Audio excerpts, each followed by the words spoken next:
ಒಬ್ಬ ಶೆಟ್ಟಿ ಇದ್ದ. ವೈಶ್ಯಕ್ಕಿಲ ಸಮುದ್ರಾಂತೆ ಪ್ರಭೂತ ಧನ ಧಾನ್ಯವಾನ್. ಅವನು ಸಮುದ್ರ ವ್ಯಾಪಾರ ಮಾಡ್ತಾ ಇದ್ದವ. ಒಳ್ಳೆ ಯಾಗಶೀಲ, ಕೊಡುಗೈ ದಾನಿ, ಸ್ವಧರ್ಮ ನಿರತ, ಶುಚಿ. ಬಹಳ ಮಕ್ಕಳು ಅವನಿಗೆ, ಬಹುಪುತ್ರ. ಆಮೇಲೆ ಪ್ರಿಯಾಪತ್ಯ, ಮಕ್ಕಳು ಅಂದ್ರೆ ಅವನಿಗೆ ಬಹಳ ಪ್ರೀತಿ. ಹಾಗೆ ಸರ್ವಭೂತ ಅನುಕಂಪನ, ಎಲ್ಲ ಜೀವರ ಮೇಲೆ ಅನುಕಂಪೆ ಇತ್ತು.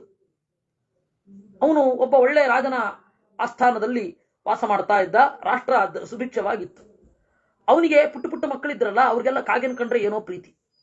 ತಸ್ಮೈ ಸದಾ ಪ್ರಯಚ್ಛಂತಿ ವೈಶ್ಯಪುತ್ರ ಕುಮಾರಕಾ ಮಾಂಸೋದನಂ ದಧಿಕ್ಷೀರಂ ಪಾಯಸಂ ಸರ್ಪಿಷಾ ಸಹ. ಆ ಕಾಗೆಗೆ ಇವರು ಸ್ವಲ್ಪ ಊಟ ಮಾಡ್ತಾ ಇದ್ರಲ್ಲ, ಆ ಊಟದಲ್ಲಿ ಒಂದ್ ಸ್ವಲ್ಪ ಮಾಂಸ, ಒಂದ್ ಸ್ವಲ್ಪ ಮೊಸರು, ಒಂದ್ ಸ್ವಲ್ಪ ಹಾಲು, ಒಂದ್ ಸ್ವಲ್ಪ ಹಾಲಿನಲ್ಲಿ ಬೇಯಿಸಿದ ಅನ್ನ ತುಪ್ಪದ ಜೊತೆಗೆ ಹಾಕ್ತಾ ಇದ್ರು. ಅದು ತಿಂದು ತಿಂದು ತಿಂದು ಸದೃಶಾನ್ ಪಕ್ಷಿಣೋ ಮತ್ತಃ ಶ್ರೇಯಸಶ್ಚಾವಮನ್ಯತೆ. ತನಗೆ ಎಣೆಯೇ ಇಲ್ಲ ಅಂತ ಅಂದ್ಕೊಳ್ಳಿಕ್ ಶುರು ಮಾಡುತ್ತೆ. ಯಾಕೆಂದ್ರೆ ಆ ಕಾಗೆಗೆ ಬಿಟ್ಟಿ ಊಟ ಸಿಗ್ತಾ ಇತ್ತು. ಅದಕ್ಕೆ ನಾನು ಸಮ ಯಾರಿಲ್ಲ ಅಂತ ಅಂದ್ಕೊಳ್ಳಿಕ್ ಶುರು ಮಾಡುತ್ತೆ. ಅಥ ಹಂಸ ಸಮುದ್ರಾಂತೆ ಪ್ರಜಗ್ಮುರತಿಪಾತಿನಃ. ಒಮ್ಮೆ ಆ ಸಮುದ್ರದಲ್ಲಿ ಹಂಸ ಕಾಣಿಸಿಕೊಂಡಿತು. ಆಗ ಕುಮಾರರು ಕಾಗೆಯನ್ನು ನೋಡೋದು, ಆ ಹಂಸವನ್ನು ನೋಡಿ ಕಾಗೆಗೆ ಹೇಳೋದು, ಭವಾನೇವ ವಿಶಿಷ್ಟೋಸಿ ಪತತ್ರಿಭ್ಯೋ ವಿಹಂಗಮ. ಓ ಕಾಗೆಯೇ, ಆ ಹಂಸಕ್ಕಿಂತ ನೀನು ವೇಗವಾಗಿ ಹಾರುತ್ತೀ. ಏಭಿಸ್ತಮಪಿ ಶಕ್ತೋ ಹಿ ಕಸ್ಮಾನ್ನ ಪತಿತಂ ತ್ವಯಾ. ಅಲ್ಲಯ್ಯ, ನೀನು ಎಷ್ಟು ಚೆನ್ನಾಗಿ ಹಾರ್ತೀಯ, ಅವುಗಳೇ ಹಾರ್ತಾ ಇವೆ ಅಂದ್ರೆ ನೀನ್ ಯಾಕೆ ಹಾರಲ್ಲ? ಅದನ್ನು ಕೇಳಿತು ಕೇಳಿತು ಕೇಳಿತು. ಪ್ರತಾರ್ಯಮಾಣತ್ತು ಸತೈಹಿ ಅಲ್ಪ ಬುದ್ಧಿ ಬಿರಂಡಜ. ಅವರು ಅಲ್ಪ ಬುದ್ಧಿ, ಈ ಕಾಗೆಗೂ ಬುದ್ಧಿ ಇಲ್ಲ. ತದ್ವತ ಸತ್ಯಮಿತ್ಯೇವ ಮೌಢ್ಯಾದರ್ಪಾಚ್ಚ ಜಗ್ನಿವಾನ್. ಮೌಢ್ಯದಿಂದಲೂ ದರ್ಪದಿಂದಲೂ ಇದು ಬಹಳ ಪ್ರಸಿದ್ಧವಾದ ಕಥೆ ಇರುತ್ತೆ ಅವಾಗಿನ ಕಾಲದಲ್ಲಿ. ಅಯ್ಯ, ಹಂಸದ ಮುಂದೆ ಹಾರೆ ಹೋದ ಕಾಗೆ ತರ ಅಂದ್ಬಿಟ್ಟಿರ್ತಾನೆ. ಅದೇನ್ ಕಥೆ ಅಂತ ವೇದವ್ಯಾಸರು ಹೇಳಿರ್ತಾರೆ. ಅಲ್ಲಿ ಕಥೆ ವಿಸ್ತಾರವಾಗಿ ಹೇಳ್ಕೊಂಡು ಕೂತ್ಕೊಂಡಿರ್ತಾನೆ ಅಂತಲ್ಲ, ಪ್ರಸಿದ್ಧವಾದ ಕಥೆಯನ್ನು ನಾವು ಸಂಕ್ಷಿಪ್ತವಾಗಿ ಹೇಳ್ತೇವಲ್ಲ ಹಾಗೆ. ಕೇಳಿತು, ಗಯೇಶಾಂ ಶ್ರೇಷ್ಠ ಭಾಗಿತಿ ಉಚ್ಚಿಷ್ಟ ದರ್ಪಿತ ಕಾಕಃ. ಎಂಜಲನ್ನ ತಿಂದು ಕೊಬ್ಬಿತ್ತು ಕಾಗೆ. ನಾನು ಹಂಸಕ್ಕಿಂತ ಬಿಗಿಲು ಅಂತ ಯಾವುದೋ ಒಂದು ಹಂಸತ್ತ ಹತ್ರ ಹೋಗಿ ಪತಾವೈತಿ ಪಕ್ಷಿಣಂ, ಬಾರೋ ಹಾರೋದೊಂದು ರೇಸ್ ಇಡೋಣ, ಫ್ಲೈಯಿಂಗ್ ರೇಸ್ ಅಂತ. ಭಾಷತೋ ಬಹುಕಾಕಸ್ಯ ಬಾಲಿಷ್ಯಾತ್ ಪತತಾಂಬರಾಹ. ಆ ಹಂಸಗಳು ಹೇಳಿದ್ವಂತೆ, ವಯಂ ಹಂಸಾಶ್ಚ ರಾಮೇ ಮಾಂ ಪೃಥಿವೀ ಮಾನತೌಕತಃ. ಹಂಸ ಹೇಳಿತು, ಫಸ್ಟ್ ನಾನು ಲೋಕಲೈಟ್ ಅಲ್ಲಪ್ಪ, ನಮ್ಮ ಊರು ಮಾನಸ ಸರೋವರ, ಈ ಭೂಮಿಯಲ್ಲಿ ಸುಖವಾಗಿ ತಿರುಗಾಡ್ಕೊಂಡಿದ್ದೀವಿ. ಪಕ್ಷಿಣಾಂಚ ವಯಂ ನಿತ್ಯಂ ದೂರಪಾತೇನ ಪೂಜಿತ. ಮಾನಸ ಸರೋವರದಲ್ಲಿ ನಮ್ಮ ಊರು ಮಾನಸ ಸರೋವರ. ನಾವು ಇಲ್ಲಿಗೆ ಬಂದಿದ್ದೇವೆ ಅಂದ್ರೆ ಅದರಿಂದಲೇ ಗೊತ್ತಾಗ್ಬಿಡುತ್ತೆ ನಮ್ಮ ವೇಗ ಎಷ್ಟು ಅಂತ. ನಮ್ಮ ವೇಗ ಎಷ್ಟು, ನಾವು ಏರುವ ಎತ್ತರದ ರೇಂಜ್ ಏನು ಅಂತ ಗೊತ್ತಾಗ್ಬಿಡುತ್ತೆ. ಅದೊಂದೇ ಸಾಕು. ಅದಕ್ಕೆ ಈ ಎಲ್ಲ ಪಕ್ಷಿಗಳು, ಓ ಬಹಳ ದೂರ ಹಾರಿ ಬಂದಿವೆ, ಬಹಳ ದೂರ ಹಾರ್ತೀರಾ, ಬಹಳ ಬಲಿಷ್ಠರು, ಹಾರುವವರಲ್ಲಿ ಅಗ್ರಗಣ್ಯರು ಬೇರೆ ಪಕ್ಷಿಗಳೆಲ್ಲ ಹೇಳ್ತಾರೆ. ನಾವು ಯಾವತ್ತಾದ್ರೂ ಬೋರ್ಡ್ ಹಾಕೊಂಡಿದೀವ, ನಾವು ಪರೀಕ್ಷೆ ಕೊಡ್ತೇವೆ ಅಂತ? ಇಲ್ಲ ತಾನೆ, ಆಗಲ್ಲ ಅಂತ. ಕಾಕೋ ಭೂತ್ವಾ ನಿಪತನೆ. ಮತ್ತೆ ಕಾಗೆಯಾಗಿ ಏನಪ್ಪ ನಮ್ಮ ಹತ್ರ ಸ್ಪರ್ಧೆ ಮಾಡ್ತಿಲ್ಲೋ? ಕಾಕಃ ಶತಮೇಕಂಚಪಾತಾನಾಂ ಪತಿತಾಸ್ಮಿನ ಸಂಚಯ. ಏನ್ ಅನ್ಕೊಂಡಿದ್ದೀರಾ? ಕಾಗೆ ನಾನು, ಹೌದು. ಆದರೆ ಹೇಗೆ ಹಾರ್ತೀನಿ ಗೊತ್ತಾ? 100 ಯೋಜನ ಹಾರ್ತೀನಿ. ಅದು ಥರಥರವಾಗಿ ಹಾರ್ತೇನೆ, ವಿಚಿತ್ರವಾಗಿ ಹಾರ್ತೇನೆ. ಉಡ್ಡೀನಂ ಅವಡೀನಂಚ ಪ್ರಡೀನಂ ಡೀನಮೇವಚ ನಿಡ್ಡೀನಮತ ಸಂಡೀನಂ ತಿರಶ್ಚೀನ ಗತಾನಿಚ. ಉಡ್ಡೀನಂ ರೆಕ್ಕೆ ಮೇಲೆ ಎತ್ಕೊಂಡು ಹಾರ್ತೇನೆ, ಅವಡೀನಂ ರೆಕ್ಕೆಯನ್ನು ಮಡಿಸಿಕೊಂಡು ಹಾರ್ತೇನೆ, ಪ್ರಡೀನಂ ಸ್ವಲ್ಪವೇ, ಡೀನಂ ಪೂರ್ತಿಯಾಗಿ ಅಗಲಿಸ್ತೇನೆ, ನಿಡ್ಡೀನಂ ಕೆಳಗಡೆ ಮಾಡ್ತೇನೆ, ಸಂಡೀನಂ ನನ್ನನ್ನು ಮುಚ್ಚಿಕೊಳ್ಳುತ್ತೇನೆ, ತಿರಶ್ಚೀನ ಅಡ್ಡವಾಗಿ ಹಾರ್ತೇನೆ, ಆಡೀನಂ ಪರಡೀನಂಚ ಪರಾಡೀನಂ ಸುಡೀನಕಂ. ಮೇಲೆ ಹೋಗಿ ಕೆಳಗಡೆ ಬರ್ತಾ ಹಾಡೋದು ಆಡೀನ, ಮೇಲ್ಗಡೆಯಿಂದ ಕೆಳಗಡೆ ಬೀಳೋದು ಪರಡೀನ. ವೇಗವಾಗಿ ಒಂದೇ ಸಮ ಹೀಗೆ ಸ್ಟ್ರೈಟ್ ಆಗಿ ಮೇಲ್ಗಡೆ ಹೋಗೋದು ಪರಾಡೀನ. ಸುಡೀನ, ಅತಿಡೀನ, ಮಹಾಡೀನ, ವಿಡೀನ, ಉಪಡೀನ, ಪ್ರತಿಡೀನ, ನಿಡೀನ, ಅನುಡೀನ, ಕುಡೀನ. ಬೇಗವಾಗಿ ಅಲ್ಪವಾಗಿ ಹಾರಿ ಕೂತ್ಕೊಳ್ಳೋದು. ಎಲ್ಲಾ ತರಹದ ಹಾರಾಟಗಳು ನನಗೆ ಗೊತ್ತು. ಭರತನ ನಾಟ್ಯಶಾಸ್ತ್ರದಲ್ಲಿ ಕುದುರೆಗಳ ಓಡುವಿಕೆಗೂ ಇದೇ ರೀತಿಯಾದ ಪರಿಭಾಷೆಗಳನ್ನು ಕೊಟ್ಟಿದ್ದಾರೆ. ಸೊ ಎಷ್ಟು ತರಹ ಹಾರಬಹುದು, ಎಷ್ಟು ತರಹ ಹಾರ್ತವೆ. ಹಕ್ಕಿಗಳ ಹಾರುವಿಕೆ ಇಷ್ಟು ತರಹ ಇದೆ. ನಿಡೀನ ಅವಡೀನ ಪ್ರಡೀನ ಡೀನ ನಿಡ್ಡೀನ ಸಂಡೀನ ತಿರಶ್ಚೀನ ಆಡೀನ ಪರಡೀನ ಪರಾಡೀನ ಸುಡೀನ ಅತಿಡೀನ ಮಹಾಡೀನ ನಿಡೀನ ವಿಡೀನ ಉಪಡೀನ ಪ್ರತಿಡೀನ ಅನುಡೀನ ಕುಡೀನ. ಸುಮಾರು 20 ರೀತಿಯಲ್ಲಿ 24 ರೀತಿಯಲ್ಲಿ ಹಾರುವಿಕೆಯ ವಿಧಾನಗಳಿದೆ. ಸುಮ್ಮನೆ ಒಂದು ಸಿಂಗ್ ಅಂತೆಲ್ಲ ಒಂದ್ ಕಡೆ ರೆಕ್ಕೆ ಹಾರ್ಕೊಂಡು ಹಾರಲ್ಲ, ಎಷ್ಟೆಷ್ಟು ತರಹ ಹಾರ್ತವೆ ಅಂತ. ವಿಮಾನಗಳು ಹೀಗೆ ಹೋಗೋದು, ಹಕ್ಕಿಯನ್ನ ಅಷ್ಟೇ. ವಿಮಾನಗಳಿಗೂ ಇದೆ ಪರಿಭಾಷೆ. ಫೈಟರ್ ಜೆಟ್ಗಳು ಯಾವ ರೀತಿ ಹೋಗ್ತವೆ, ಫೈಟರ್ ಜೆಟ್ಗಳು ಅದಕ್ಕೂ ಇದೆ. ಅದರಿಂದ 24 ಬಗೆಯ ಹಾರುವಿಕೆ ಇದೆ. ಎಲ್ಲ ಗೊತ್ತಿಲ್ಲ ಅನ್ಕೊಂಡೆ ನನಗೆ ಒಂದು ಹೇಳಿದಂತೆ ಕಾಗೆ.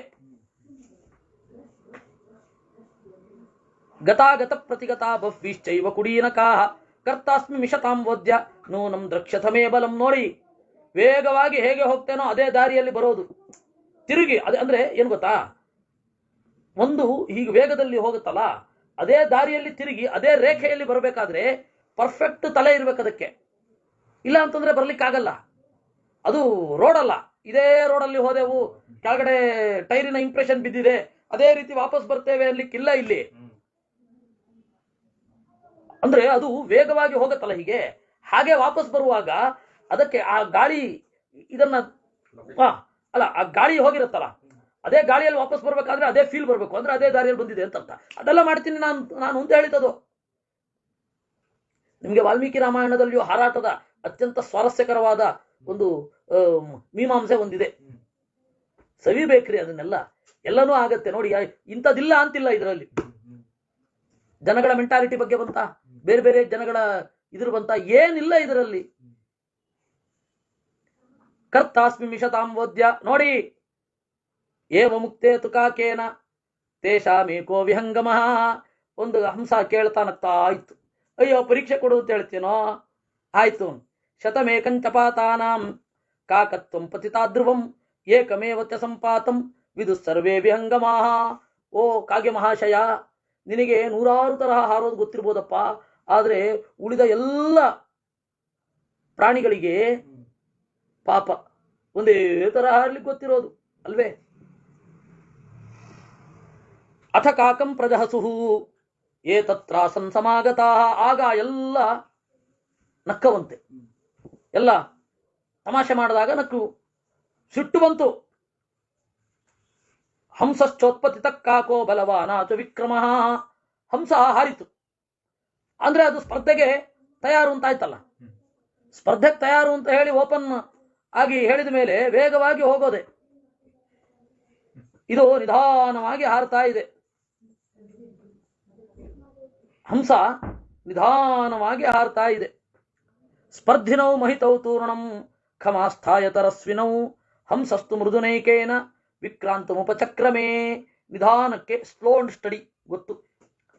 ಎಲ್ಲಿ ಬಲ ಉಳಿಸಿಕೊಳ್ಳಬೇಕು, ಎಲ್ಲಿ ವೇಗವಾಗಿ ಹೋಗಬೇಕು ಅದು ಗೊತ್ತಿದೆ. ನಿಧಾನ ಕಾರ್ತಾ ಇದೆ ಆರಾಮವಾಗಿ. ಹಂಸಸ್ತು ಮೃದುನೈಕೇನ ಪೂರ್ವಮೇವತು ವೈಕಾಕಃ ತೂರ್ಣಂ ಗಂತುಂ ಪ್ರಚಕ್ರಮೇ. ಕಾಗೆ ಮೊದಲ ಉತ್ಸಾಹದಿಂದ ಆಗ ತಾನೇ ಹುರುಪು ಏರಿ ರಪರಪ ರಪರಪ ರಪರಪ ರೆಕ್ಕೆ ಬಡಿದು ಓಡ್ತಾ ಇದೆ. ನಾತ್ಯ ಹೀಯತ ಕಾಕಶ್ಚ ಮುಹೂರ್ತ ಮಿವಸೂತಜ. ಒಂದು ಮುಹೂರ್ತ, ಓ ಕಾಗೆ ಹಂಸದ ಜೊತೆಗೆ ಹಾರ್ಬಿಡತ್ತೆ, ಹಂಸವನ್ನ ಮೀರ್ಬಿಡತ್ತೆ ಅಂತ ಅಂದ್ಕೊಂಡ್ರೆ ಅಲ್ಲ. ವೇಗೇನಾತೀತ್ಯ ತರತ ಪುನರೇತಿ ಮುಹುರ್ಮುಹು. ಇದೆಯಲ್ಲ ಕಾಗೆ ಅವಿವೇಕಿ, ವೇಗವಾಗಿ ಹೋಗಿ ಅಷ್ಟೇ ವೇಗವಾಗಿ ತಿರುಗಿ ಬಂದು ರೇಸು ಶುರು ಆದಾಗ ಹಂಸ ನಿಧಾನಕ್ಕೆ ಹಾರ್ತಾ ಇದೆ, ಕಾಗೆ ವೇಗವಾಗಿ ಹೋಯ್ತು. ಸುಮ್ಮನೆ ಹಾಗೆ ಹೋಗ್ಬೇಕಾ ಮುಂದೆ? ಅದಕ್ಕೆ ತಮಾಷೆ ಮಾಡುವ ಸಲುವಾಗಿ ವಾಪಸ್ ಬಂತು. ವಾಪಸ್ ಬಂದು ಮತ್ತೆ ಹಂಸದ ಜೊತೆಗೆ ಹಾರ್ಲಿಕ್ಕೆ ಶುರು ಮಾಡ್ತು. ಮತ್ತೆ ಮುಂದೋಯ್ತು, ಪಟ ಪಟ ಪಟ ಪಟ ರೆಕ್ಕೆ ಬರೆದು ಬಿಡ್ತು. ರೋರೂಯನ್ನಿತಿ ಚಾಪ್ಯೇನಂ ಸಮಾಹ್ವಯತಿ ವೈಮುಹು ವಿಸಿಸ್ಮಾಪೈಷುಪಾತೈ ದರ್ಶಯನ್ನಾತ್ಮನ ಕ್ರಿಯಾಂ. ಆ ಕಾಗೆ ತನ್ನ ಎಲ್ಲ ಕೌಶಲವನ್ನು ಮೊದಲೇ ತೋರಿಸ್ಲಿಕ್ಕೆ ಶುರು ಮಾಡ್ಬಿಡ್ತು. ಮೇಲ್ಗಡೆ ನುಗ್ಗೋದು, ಕೆಳಗಡೆ ಬರೋದು, ಸುತ್ತೋದು, ತಿರುಗೋದು, ಉರುಳೋದು, ತೆರಳೋದು ಎಲ್ಲ ಕೆರಳಿಸುವ ಹಾಗೆ, ನನ್ನ ಬಲವನ್ನು ನೋಡಿ ಅಚ್ಚರಿಗೊಳ್ಳಿರಿ ಅಂತನ್ನುವ ಹಾಗೆ. ದೃಷ್ಟ್ವಾ ಪ್ರಮುದಿತ ಕಾಕಾಹ ವಿನೇದುರಧಿಕ ಸ್ವರೈ. ಆಮೇಲೆ ಅಲ್ಲಿ ಸುತ್ತಮುತ್ತ ಇದ್ದ ಕಾಗೆಗಳೆಲ್ಲ ಕಿರಿಚಿರಿ ಶುರು ಮಾಡುದು, ಓ ಅಂತ ಎಲ್ಲ ಚೀರ್ ಬಾಯ್ಸಾಗೋಗಿದ್ರು. ನಮ್ಮವನು ಗೆಲ್ತಾ ಇದ್ದಾನೆ, ನಮ್ಮವನು ಗೆಲ್ತಾ ಇದ್ದಾನೆ ಅಂತ. ಉಷ್ಟ್ರಾಣಾಂಚ ವಿವಾಹೇಶು ಆ ಗರ್ದಭಾನಾಂಚ ಗಾಯನಂ ಪರಸ್ಪರಂ ಪ್ರಶಂಸಂತಿ ಅಹೋ ರೂಪ ಮಹೋ ಗುಣ ಅಂತ. ಅಹೋ ರೂಪ ಮಹೋಧ್ವನಿ. ಒಂಟೆಗಳ ಮದುವೆ, ಕತ್ತೆಗಳ ಗಾಯನ, ಪರಸ್ಪರ ಹೊಗಳ್ಕೊಳ್ತಾವಂತೆ. ಓ ಏನ್ ಗಾಯನ ಅಂತ, ಓ ಏನ್ ರೂಪ ಅಂತ. ಹಾಗೆ ಕಾಗೆಗಳು ಪರಸ್ಪರ ಹೊಗಳ್ಕೊಂಡು, ಓ ನೋಡಿ ನೋಡಿ ನೋಡಿ, ಏನು ಹಂಸಕ್ಕೆ ಏನು ಶಕ್ತಿ ಇಲ್ಲ, ಇಷ್ಟು ದಿವಸ ಎಲ್ಲ ಅಂದ್ಕೊಂಡಿದ್ರು ಅಷ್ಟೇ ಅಂತ. ಉತ್ಪತ್ತಿ ಹಂಸಾಶ್ಚಾಪಹಸಂತಿ ಸ್ಮ ಪ್ರವದಂತೋ ಪ್ರಿಯಾಣಿ ಚ. ಹಂಸಗಳು ನಗ್ತಾ ಇವೆ ಅಷ್ಟೇ. ಉತ್ಪತ್ತ್ಯೋತ್ಪತ್ತ್ಯ ಚ ಪ್ರಾಹು ಮುಹೂರ್ತ ಮಿತಿ ಚೇತಿ ಚ. ಒಂದು ಸ್ವಲ್ಪ ತಡಿರಿ, ಸ್ವಲ್ಪ ತಡಿರಿ ಅಂತ ಹೇಳಿದವಂತೆ ಹಂಸಗಳೆಲ್ಲ. ಯೋ ಸಾ ಉತ್ಪತ್ತಿತೋ ಹಂಸಃ ಸೋಸಾವೇವ ಪ್ರಹೀಯತೆ. ಏನ್ ತಡೆಯೋದು, ನಮ್ದೇ ಗೆಲುವು, ಜಯಂ ಮನದೇರಾ ಅಂತ ಹೇಳಿತಂತೆ. ಅಥ ಹಂಸಸ್ತು ತಚ್ಛ್ರುತ್ವಾ ಭಾಷಿತಂ ಪತತಾಂಬರಃ ವಿಗಾಹ್ಯ ಹಂಸೋ ವಿಕ್ಷೋಭ್ಯ ಪ್ರಾಪತತ್ ಪಶ್ಚಿಮಾಂ ದಿಶಂ. ಹಂಸ ಏನು ಮಾಡಿತು, ಪಶ್ಚಿಮಾಂ ದಿಶಂ ಪ್ರಾಪತತ್, ಪಶ್ಚಿಮ ದಿಕ್ಕಿಗೆ ಹೋಯಿತು. ಉಪರಿ ಉಪರಿ ವೇಗೇನ ಸಾಗರಂ ಮಕರಾಲಯಂ. ಎಲ್ಲಿ ಪ್ರಾಬ್ಲಮ್ ಆಯಿತು ಅಂದ್ರೆ ಅದು ವಾಪಸ್ ಬರಲಿಲ್ಲ, ಮುಂದೆ ಹೋಗ್ಲಿಕ್ಕೆ ಶುರು ಮಾಡ್ತು. ಸಮುದ್ರದ ಅಂದ್ರೆ ಲೆಫ್ಟಿನಲ್ಲಿ ತೀರವನ್ನು ಇಟ್ಟುಕೊಂಡು ಅಥವಾ ರೈಟಿನಲ್ಲಿ ತೀರ ಇಟ್ಟುಕೊಂಡು ಹೋಗ್ಲಿಲ್ಲ, ಅದು ಟುವರ್ಡ್ಸ್ ಡೀಪ್ ಸಿ ಹೋಗಿದ್ದದು. ಯೋಚನೆ ಮಾಡೋದು ಬೇಡವಾ, ಅಕಸ್ಮಾತ್ ಸುಸ್ತಾದ್ರೆ ನನಗೆ ರೈಟ್ ಆಫ್ ಬರಬಹುದು ಅಂತ ಯೋಚನೆ ಮಾಡೋದು ಬೇಡವೇ? ಕ್ರಿಕೆಟ್ನಲ್ಲಿ ಮಿಡೋನ್ಗೆ ಬರಬೇಕು ಅಂತ ಯೋಚನೆ ಮಾಡೋದು ಬೇಡವೇ? ಇಲ್ವೇ ಇಲ್ಲ. ವೇಗವಾಗಿ ಸಮುದ್ರಕ್ಕೆ ಅಭಿಮುಖವಾಗಿ ಹೋಗ್ತಾ ಇದೆ. ತಥಾ ಚಿರೇಣ ರಾಧೇಯ ಕಾಕೋ ವೇಗ ದಹೀಯತ. ಚಲ್ಲೆ ಹೇಳ್ತಾ ಇದ್ದಾನೆ ರಾಧೇಯ. ಹಾಗೆ ವೇಗವಾಗಿ ಹೋದ ಕಾಗೆ ಒಂದ್ ಸ್ವಲ್ಪ ಹೊತ್ತಿಗೆ ಸುಸ್ತಾಗೋಯ್ತು. ತಥೋತೀವ ಪರಿಶ್ರಾಂತ ಕಥಂಚಿದ್ ಹಂಸ ಮನ್ಮಗಾತ್. ಆದ್ರೆ ಹಂಸ ಒಂದೇ ವೇಗ ಸ್ಲೋ ಅಂಡ್ ಸ್ಟಡಿ ಹೋಗ್ತಾ ಇದೆ. ಕಾಗೆಗೆ ಒದ್ದಾಟ. ಭೀಶ್ಚೈನಮಾ ವಿಶತ್ ತೀವ್ರಂ ಕಾಕಂ ಕರ್ಣ ವಿಚೇತಸಂ. ಸ್ವಲ್ಪ ಹಿಂತಿರುಗಿ ನೋಡಿದ್ರೆ ಎಲ್ಲಿದೆ, ಅಲ್ಲೆಲ್ಲೋ ಇದೆ ತೀರ, ಚುಕ್ಕೆ ತರ ಕಾಣಿಸ್ತಾ ಇದೆ, ಇದು ಮುಂದೆ ಬಂದ್ಬಿಟ್ಟಿದೆ. ಗತಿಯೇನು? ದ್ವೀಪಾನ್ ಧ್ರುಮಾನ್ವಿತಾನ್ ಪಶ್ಯನ್ ವಿಶ್ರಮಾರ್ಥಂ ಶ್ರಮಾತುರ. ಅಯ್ಯೋ, ಎಲ್ಲಿಯಾದರೂ ದ್ವೀಪ ಇರಬಾರ್ದೆ, ನಡುಗಡ್ಡೆ ನೀರು ಕುಡಿಲಿಕ್ಕಾದ್ರೂ ಆಗತ್ತೆ, ಒಂದ್ ಸ್ವಲ್ಪ ವಿಶ್ರಾಂತಿ ತಗೊಂಡು ವಾಪಸ್ ಬಂದ್ಬಿಟ್ರೆ ಆಗತ್ತೆ. ಎಲ್ಲಿ ದ್ವೀಪನೂ ಇಲ್ಲ, ಏನೂ ಇಲ್ಲ, ಹೊಟ್ಟೋಗ್ತಾ ಇದೆ. ಮಹಾನ್ ಭೂತ ಶತೋದ್ಭಾಸಿ ನಭಸಸ್ತು ವಿಹ್ಯತೆ. ಹಿಂಗ್ ಕೆಳಗಡೆ ನೋಡಿತು. ಆ ಕಾಗೆಯ ಕಣ್ಣಿಗೇನೆ ಎಲ್ಲ ಪಕ್ಷಿಗಳ ಇದು ಮೀನುಗಳೆಲ್ಲ, ಹಿಂಸ್ರವಾದ ಮೀನುಗಳೆಲ್ಲ ಬಾಯಿ ತಕೊಂಡಾಗ ಕಾಣಿಸಿತು. ಏನ್ ಮಾಡೋದು? ದಿಶಶ್ಚನಾಂಭತಾಂ ಕರ್ಣ ಸಮುದ್ರಸ್ಥ ವಿದುರ್ಜನಾ. ನಿಂಗೆ ಗೊತ್ತೇನೋ ಕರ್ಣ, ಬಿಹಾರದಲ್ಲೆಲ್ಲೋ ಬರ್ಬೇಕು ಸಮುದ್ರ. ನಾನು ಹೇಳ್ತೀನಿ ಕೇಳೋ, ಸಮುದ್ರದಲ್ಲಿ ಹೋದ್ರೆ ದಿಕ್ಕು ಗೊತ್ತಾಗಲ್ಲ. ದಿಶಶ್ಚನಾಂಭತಾಂ ಕರ್ಣ ಸಮುದ್ರಸ್ಥ ವಿದುರ್ಜನಾ ವಿಪಶ್ಚಿತೋಪ್ಯಪಾರತ್ವಾತ್ ಕಿಂ ಪುನಃ ಕರ್ಣವಾಯತಃ. ಬಹಳ ಜ್ಞಾನ ಇರುವವರು ರಾತ್ರಿ ಕಾಯ್ಬೇಕಾಗತ್ತೆ. ಧ್ರುವ ನಕ್ಷತ್ರ ಎಲ್ಲಿದೆ, ಧ್ರುವ ನಕ್ಷತ್ರದ ಮೂಲಕ ನಾವು ತಿರುಗಬೇಕು ಅಂತ. ಧ್ರುವ ನಕ್ಷತ್ರ ಎಲ್ಲಿದೆ ಅಲ್ಲಿಯ ತನಕ ಗೊತ್ತು ಗುರಿ ಇಲ್ಲದೆ ಹೋಗ್ತಾನೆ ಇರುತ್ತೆ ಹಡಗು. ವಿಪಶ್ಚಿತೋಪಿ ಅಂಥದ್ದು ಜ್ಞಾನಿಗಳು ಬರಿಗಣ್ಣಿನಲ್ಲಿ ಗುರುತಿಸ್ಲಿಕ್ಕಾಗಲ್ಲ ಎಲ್ಲಿದೆ ಅಂತ. ಮಧ್ಯದಲ್ಲಿ ಹೋಗ್ಬಿಟ್ರೆ ಸೂರ್ಯ ಎಲ್ಲಿದ್ದಾನೆ ಗೊತ್ತಾಗಲ್ಲ, ಮೇಲ್ಗಡೆ ಇದ್ದಾನ ಅಥವಾ ಆಚೆ ಹೋಗ್ತಾ ಇದ್ದಾನ ಏನು ಗೊತ್ತಾಗಲ್ಲ ಸಮುದ್ರದಲ್ಲಿ. ಗೊತ್ತಾಯ್ತಾ? ಕಾಗೆಗೂ ಗೊತ್ತಾಗಲಿಲ್ಲ. ಶನಕೈ ಪರಿಹೀನಂತೂ ಪರಿಶ್ರಾಂತ ಮಚೇತನಂ.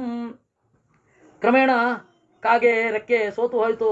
ಕೆಳಗಡೆ ಬೀಳ್ತಾ ಇರುವಾಗ ಆ ಹಂಸ ಹೋಗ್ತಾ ಇತ್ತಲ್ಲ, ವಾಪಸ್ ಬಂತಂತೆ.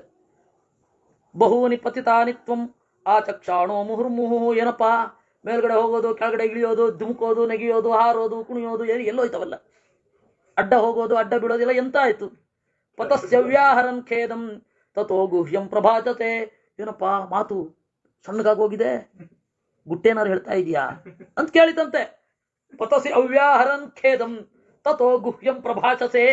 ಕಿಂ ಗುಹ್ಯಂ ಪ್ರಭಾಷತೆ, ಗುಟ್ಟೆ ಹೇಳ್ತಾ ಇದೆಯೇನು ಅಂತ ಕಾಗೆಗೆ ಛೇಡಿಸಿತು. ಬಿಡತ್ತಾ? ಕಿನ್ನಾಮ ಪತಿತಂ ಕಾಕ ಯತ್ವಂ ಪತಸಿ ಸಾಂಪ್ರತಂ ಜಲಂ ಸ್ಪೃಶಸಿ ಪಕ್ಷಾಭ್ಯಾಂ ತುಂಡೇನ ಚ ಪುನಃ ಪುನಃ. ಇವನಪ್ಪ ಹಾರ್ತಾ ಇದ್ದವನು ಇದ್ದಕ್ಕಿದ್ದಾಗೆ ನೀನು ನಿಧಾನ ಬಡಿತಾ ಇದ್ದೀ ರೆಕ್ಕೆಗಳನ್ನ, ನಿನ್ನ ಕೊಕ್ಕು ನೀರನ್ನು ಮುಟ್ಟುತ್ತಾ ಇದೆ. ಇದೇನಾದ್ರೂ ಹೊಸ ರೀತಿ ಹಾರಾಟವೋ ಹೇಗೆ? ಓ, ನೀರೊಳಗಡೆ ಒಂದು ಹಾರಾಟ ಇದೆಯೋ ಅಂತ ಕೇಳಿತಂತೆ. ಸಪಕ್ಷಾಭ್ಯಾಂ ಸ್ಪೃಶನ್ನಾರ್ಥ ತುಂಡೇನ ಚ ಜಲಂ ತದಾ. ಸುಸ್ತಾಗಿ ರೆಕ್ಕೆಗಳು ಸೋತು ಆದರೂ ಕಷ್ಟಪಟ್ಟು ಬಡಿಯುತ್ತಾ ತನ್ನ ಕೊಕ್ಕಿನಿಂದ ನೀರನ್ನು ಮುಟ್ಟುತ್ತಾ ಅದು ಕುಡಿಲಿಕ್ಕೂ ಆಗಲ್ಲ.